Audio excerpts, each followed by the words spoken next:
to us today. The next matter on the commencement is from Senator Niall about the issue of the covering of the cost of citizens in Northern Ireland by the government and covering the cost of the right to hold a European health insurance card post-Brexit. Senator Niall O'Donnell, you have 4 minutes. I want to thank the Minister for addressing this commencement matter, and acknowledge that the Minister, to be fair to him, is always keen to come in to address commencements in relation to this issue, so I'm appreciative of that. Minister, I also acknowledge too that there has been a lot of engagement on this issue in recent weeks in particular, and I noted your remarks in relation to it at the recent Good Friday Agreement Committee meeting. But I suppose 57 days out from Brexit, we have had a series of commitments, and I think what people expect to see now is an outlining of the mechanical, practical opportunities to retain the EU rights and entitlements that they have been promised they will be able to retain.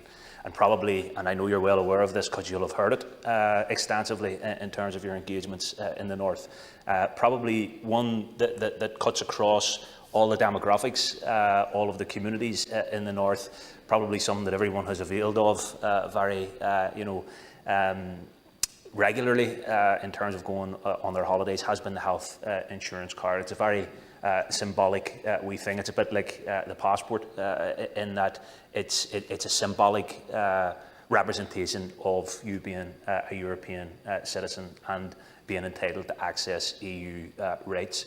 So, like a lot of people, I was very heartened and encouraged to hear remarks from government. I think it was last year, April last year, indicating that they would be prepared to cover the cost of retaining the European health insurance card for all citizens in the North, and I think that's key and very important, and I support that. Minister, what I wanted to do was afford government the opportunity here through the Seanad to speak to people in the North, to give them that other opportunity and that other platform to actually hear the practical steps being taken above and beyond the very important and very sincere promise. Thank you, Senator. Minister. Thank you, and thank you, Senator, for giving me the opportunity to put the commitment on the record here, because I think it is, we are, what is it, 50-something days at this stage away from the end of the transition period, so things need to start coming together in lots of areas, not just this area, but there is an awful lot of work going on in relation to that, and I'll just outline how it's going to work. So, as you noted, Senator, in April 2019, the government sought to make arrangements so that the people of Northern Ireland would continue to have access to EHIC rights in the event of a no-deal Brexit. At that time, we were preparing for a situation where there could be, where there mightn't be a withdrawal agreement at all. We are now, of course, dealing with quite a different context. A withdrawal agreement, of which the protocol on Ireland and Northern Ireland is an integral part, is now in place between the EU and the UK and has the protection of international law. The government recognises the importance placed by residents of Northern Ireland on maintaining EHIC equivalent rights. This matter is being addressed in discussions between the EU and the UK on the future relationship, which of course we continue to monitor. We're also aware that, in line with obligations under the withdrawal agreement, the UK government will provide eligible EU nationals and their family members who are resident in the UK before the end of the transition period, and therefore covered under the withdrawal agreement, with a UK-issued EHIC. Further clarity from the UK in relation to this will be required in order to assess if there are any implications for Northern Ireland, including in relation to eligibility. In the event that these issues are not adequately resolved, preparations are underway for a scheme to ensure continued access to EHIC equivalent arrangements for eligible residents in Northern Ireland. The scheme under development would allow eligible residents in Northern Ireland to seek reimbursement for the cost of necessary health care while on a temporary stay in another EU or EEA member state or Switzerland, should it be required from the 1st of January 2021. The Department of Health is working to progress arrangements that are compatible with both domestic and EU law. and to ensure that the HSE has the necessary operational arrangements in place to administer this in the relevant scenario. Detail on this can be found in the Brexit Readiness Action Plan published on the 9th of September and the Part 3 of the withdrawal of the United Kingdom from the European Union Consequential Provisions Bill 2020, published on the Oireachtas website on the 29th of October, which will be discussed with members in the coming weeks, and we'll be in this House discussing those issues probably towards the end of this month, I would say. I think it's planning to come in here on the 23rd of November. More broadly, the EU rights of Irish and therefore EU citizens from Northern Ireland are specifically addressed in the Protocol on Ireland and Northern Ireland. The Protocol confirms that Irish citizens in Northern Ireland will continue to enjoy, exercise and have access to rights, opportunities and benefits that come with EU membership. It is important to underline that under any scenario, Irish citizens, no matter where they live, will continue to have EU citizenship. They will continue to enjoy the right to live and work throughout the EU and the right not to be discriminated against on the grounds of nationality.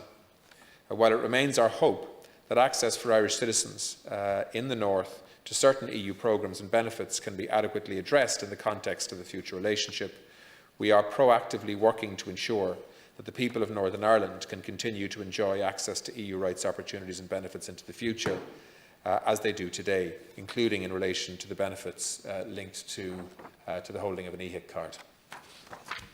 Thank you, Minister. Senator?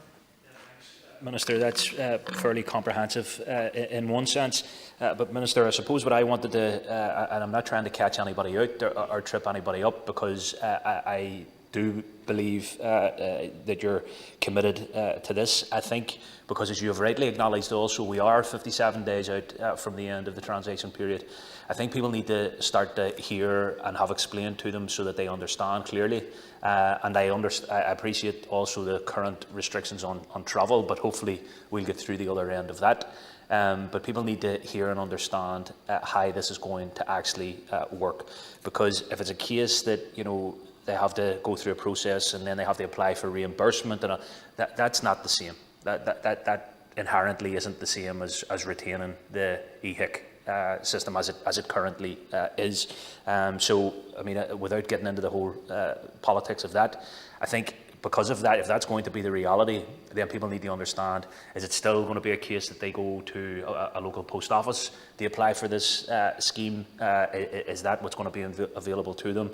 In terms of the reimbursement, what's that going to look like? How long is that going to take? Is that going to be a fairly simple model? And I appreciate that you've flagged up the legislation coming to us, but there is a very short window here, and, you know, I made the point to government representatives this week that for the past while, understandably, this whole debate has moved very firmly into the economic and trade realm, and there has been somewhat of a loss of focus on the very important issue, certainly in the public domain, the retention of citizens' issues and citizens' rights. So I think, Minister, if you could, if you're in a position, and you might not be, it might be something that we can revisit, but I can't stress enough with you, I think the importance around this scheme and indeed the other schemes and some of the issues that you've acknowledged in your contribution, that there needs to be a bit of work communicating to the communities in the North who are so impacted by this, and who, coupled in with the anxiety of COVID, are really unsure and uncertain. So the promises are very welcome, the promises are very important, and I take them in very good faith. But I think what we need to hear now are the mechanics of how that's going to work. Garamaigit, and thanks, Minister. Senator, Minister. Yeah, so Deputy, what we're putting in place effectively is a contingency plan in case the UK don't agree with the EU in a future relationship agreement, a resolution to this issue. So the hope and expectation is that we will be able to get a future relationship agreement that will involve the British government signing off and agreeing on their citizens being able to access the equivalent of an EHIC type scheme in terms of reimbursement for medical costs if and when they're travelling around the EU. If that doesn't come off, and if there isn't a future relationship agreement, which could happen, and I will have to wait and see how that develops over the next couple of weeks, or maybe even less than that. But what we have is we have a piece of legislation that's coming forward. It's like the Brexit omnibus bill that we did previously, which was essentially putting contingency arrangements in place for a no-deal Brexit. It's now putting contingency in place for a no future relationship deal Brexit.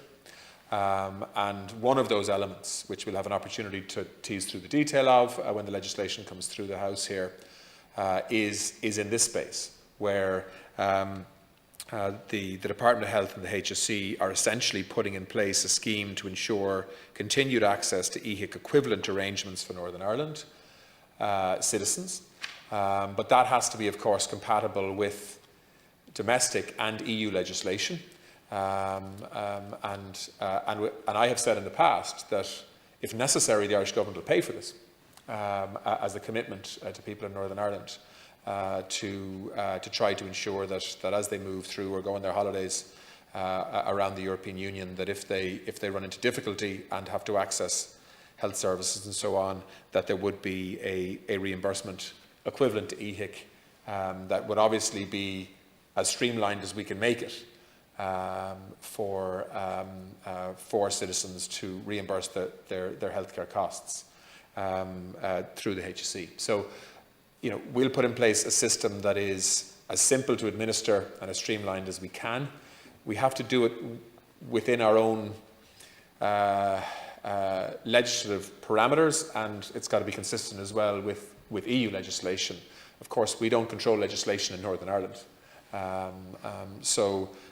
But I think you'll see that there is a serious commitment to this by the government, and you'll see that in the legislation. And the Department and the HSE have been working on this for some time to follow through on the commitment that I made last year to people in Northern Ireland, that not only will we pay for this, but we'll also put a system in place that can allow it to work if necessary.